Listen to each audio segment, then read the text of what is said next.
வணக்கம். இது your honour Tamil channel. இந்த சேனலில் பார்த்தீங்கன்னா லா ரிலேட்டடான வீடியோஸ்கள் தகவல்கள் நாம் அப்டேட் பண்ணிகிட்ருக்கோம். கண்டிப்பாக இந்த சேனலுக்கு ஃபஸ்ட் டைம் வந்தீங்கன்னா சப்ஸ்கிரைப் பண்ணுங்கள், உங்களோட ஃப்ரெண்ட்ஸ்க்கு ஷேர் பண்ணுங்கள். தொடர்ந்து வீடியோ தெரியறதுக்காக பெல் பட்டனையும் கிளிக் பண்ணிக்கோங்க. ஓகே, இன்றைக்கி நம்ம இந்த சேனலில் என்ன பார்க்க போகிறோம் அப்படின்னா, உச்சநீதிமன்றத்தில் சமீபத்தில் வெளியான ஒரு தீர்ப்பை பற்றி தான் பார்க்க போகிறோம். இந்த தீர்ப்பு பார்த்தீங்க அப்படின்னா எஸ்சி எஸ்டி மக்களுக்கு ஒரு பெரிய வரமாக அமைஞ்சது அப்படின்னு கூட நம்ம சொல்ல முடியும். அப்படி என்னடா தீர்ப்பு பார்த்துடலாமா? ஓகே, இப்போ புதுச்சேரி மாநிலத்தில் பார்த்தீங்க அப்படின்னா அரசாங்க வேலை கிளர்க்கு வேலைக்காக அப்ளை பண்ணின ஒரு கேண்டிடேட் செல்வராணி அப்படிங்கிறவங்க கிளர்க் வேலைக்கு அப்ளை பண்ணியிருந்தாங்க. அதில் அவங்க செலக்டும் ஆயிட்டாங்க. செலக்ட் ஆனதுக்கப்புறம் என்ன பண்ணுவாங்க, சர்டிஃபிகேட்ஸ் வெரிஃபை பண்ணுவாங்க. அப்படி சர்டிஃபிகேட்ஸ் வெரிஃபை பண்ணும்போது பார்த்தீங்க அப்படின்னா அவங்களுடைய கம்யூனிட்டி சர்டிஃபிகேட்டில் சாதி சான்றிதழில் பார்த்தீங்கன்னா அவங்க கிறிஸ்துவர் அப்படிங்கிறது தெரிய வந்தது.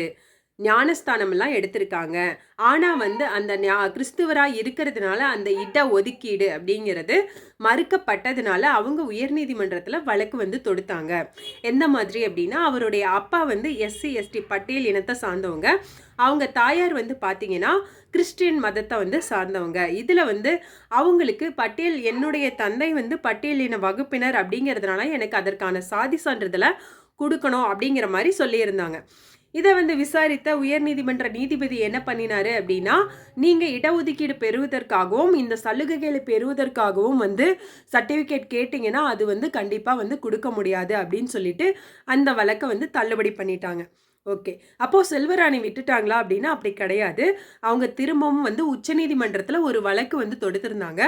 அந்த வழக்குலையும் பார்த்தீங்கன்னா அதை விசாரித்த நீதிபதிகள், இரு அமர்வு நீதிபதி மகாதேவன் அவர்கள் தலைமையில் பார்த்தீங்கன்னா என்ன சொன்னாங்க அப்படின்னா, நியாயமாக யாருக்கு அந்த இட ஒதுக்கீடும் வேலை வாய்ப்பும் கிடைக்கணுமோ அவங்களுக்கு கிடைக்காம இந்த மாதிரி ஞானஸ்தானம் பெற்று மதம் மாறி இருக்கிறவங்க அவங்களுக்கு போய் சேர்றதுனால யாருக்கு பிரயோஜனமாக இருக்கணுமோ, யாருக்கு உதவி தேவைப்படுதோ அவங்களுக்கு கிடைக்காம போகுது.